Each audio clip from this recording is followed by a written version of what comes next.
เอาผัวพิษคิดฮอดมือตุยพี่น้องนี่คือคำสุภาษิตหรือว่าคำโบราณที่เพิ่นกล่าวไว้แต่พ่อแต่แม่แต่ปู่แต่ย่าเฮาได้กล่าวเอาไว้มันก็แม่นความเป็นจริง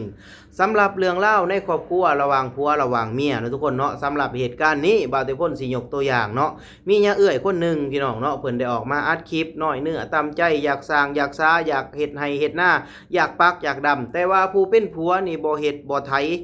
บ่คาดให้คาดหน้าให้ผู้เป็นเมียหาเลาะกินแต่เหล้าซีซ่าหามื้อ เฮ็ดจังไดเมียนี่อัดอั้นตันใจเฮ็ดหยังบ่ได้แต่นั่งจมไปผู้เดียวพี่น้องเนาะเหตุการณ์แบบนี้แหละพี่น้องเนาะสาเหตุที่เฮ็ดให้ชีวิตคู่หรือว่าชีวิตผู้ผัวเมียเฮานี่เนาะทุกคนเนาะมันไปกันบ่ได้มันเป็นห่างเป็นหมายก็ย้อนแบบนี้แหละนะทุกคนเนาะผู้หนึงอยากสร้างผู้หนึงอยากเฮ็ดผู้หนึงอยากหาผู้หนึงผัดขี้คร้านทุกคนเนาะมันก็เลยไปกันบ่ได้มีคำสุภาษิตคำหนึ่งเพิ่นว่าศีลเสมอกันถึงอยู่กันได้แม่นบ่พี่น้องเนาะสำหรับชีวิตคู่บ่าวแต่พ้นก็เชื่อว่าบ่แม่นพี่น้องฝั่งไทยหรือว่าฝั่งลาวเป็นกันเบิดสำหรับชีวิตคู่เฮานะทุกคนเนาะคันว่าผัวสร้างเมียสมผัวแก้วเมียทิพย์ผัวเฮ็ดเมียหาผัวเก็บเมียกำนะทุกคนเนาะผู้หนึงหาผู้หนึงแก่ผู้หนึงดึง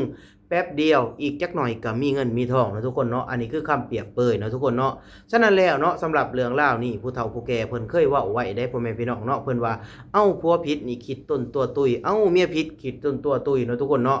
ก็คือว่าแม่นความเพิ่นพ่อแม่พี่น้องเนาะสำหรับเหตุการณ์แบบนี้เนาะเวลาเขาพักขอพักขวัญเวลาวิธีแต่งงานอีหยังต่างๆก็จะมีผู้เฒ่าผู้แก่เป็นญาติทั้งฝ่ายหญิงฝ่ายชายสิมาบอกมาสอนเป็นไผเป็นเคยได้พ่อแม่พี่น้องเนาะ เพิ่นว่าผัวเมียนี้เพิ่นว่ามึงกูอย่าปล่อยด่าเด้อมีแต่ข่อยและเจ้าซ้ำเสาโซสิวันมีแต่แนวดีๆดอกเพิ่นบอกเพิ่นสอนเนาะทุกคนเนาะมีแต่แนวดีๆเพิ่นมาบอกมาสอนพี่น้องเนาะนี่แหละคำสุภาษิตเพิ่นว่าไว้เนาะทุกคนเนาะเอาเมียดีหรือว่าได้เมียงามนี่เนาะทุกคนเนาะได้เมียงามนี่แป๊บเดียวก็เฒ่าก็แก่ก็เสื่อมสภาพได้ลูกได้เต้าแล้วก็ขี้ร้ายแล้วเนาะทุกคนเนาะแต่ว่าได้เมียดีนี่ได้ผัวดีนี่คนอิจฉาเจ้าจนฮอดมื้อสุดท้ายพุ่นได้พ่อแม่พี่น้องอันนี้คือความเป็นจริงพ่อแม่พี่น้องเนาะ นี่แหละน้องผู้เฒ่าผู้แก่เพิ่นสร้างเพิ่นสอนในภาคขวัญน่ะนะพ่อแม่พี่น้องเพิ่นบอกแบบนี้ได้พ่อแม่พี่น้องเพิ่นว่าผัวเมียนี่อะน่ะนักซอยกันหาบหยาบซอยกันถือนักซอยกันหาบหยาบซอยกันดึง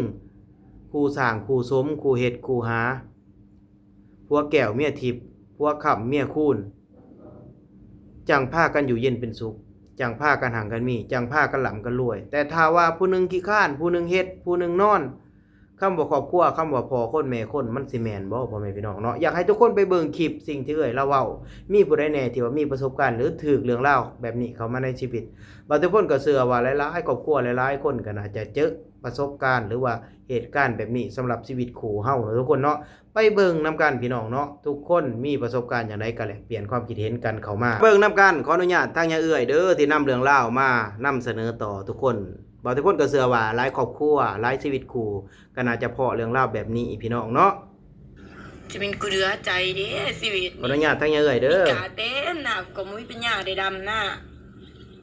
ความโลกาน่ะจางเข้าโลกน้ำก็มีกาเต็มเบิดตีมุ้ยเป็นหญ้าได้ดำย้อนหยังผัวมีแต่สแตกเราแต่ละมือเมา4-5มื้อสอดกูก็เงิดสมองมันคือกันจักมันขึ้นได้จังไหนวะกูว่ากูสิบ่เว้าแล้วมันเกินไปมันเบิดความอดทนดีๆล่ะกูบ่ได้ขอหยังหลายนะนี่ซ้ำมาไถให้กูลำนี่ดำกูก็บ่ได้ดำนำกูสับดำกูก็ดำเองกูสับขอแต่ว่ามาไถให้กูจะซื้อตัวนี้กลางโลกไว้ย่างอยู่เป็น100ปลายอุ้ยเป็นหญ้าได้ดำมื้อที่2ที่3มื้อล่ะกายังบ่ทันได้เบิดอยู่กูก็เงิดคือกันเงิดสมองมันคือกันถ้ามันขึ้นได้จังไร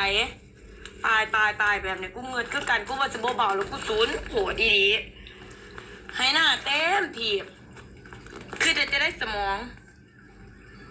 เนี่ยมื้อแรกกินเหล้าตื่นมากินเหล้าคือจะได้วะกูเดือดใจแล้วกูต้องบอกถึงหายกูเหมือนแน่พอมากูเลยใจขืนดีๆมันกูหายหย่อนยังเลยกูเดือดใจว่ามันบ่จักขืดคนเฮาใหญ่พุทธปลายจะเป็นพอคนน่ะคันเด็กน้อย4-5 ปีกูก็บ่ว่าหรอกอายุ30ปลายค่ะมันเคิงคนเดียวนี่ขืดไปทางไหนกูจะถาขืดไหลบ่ได้วะกูเงืดอีดีผัวที่บ้านที่เมืองมันเป็นคือผัวกูอยู่บ่เงืดสมองไม่นี่เงื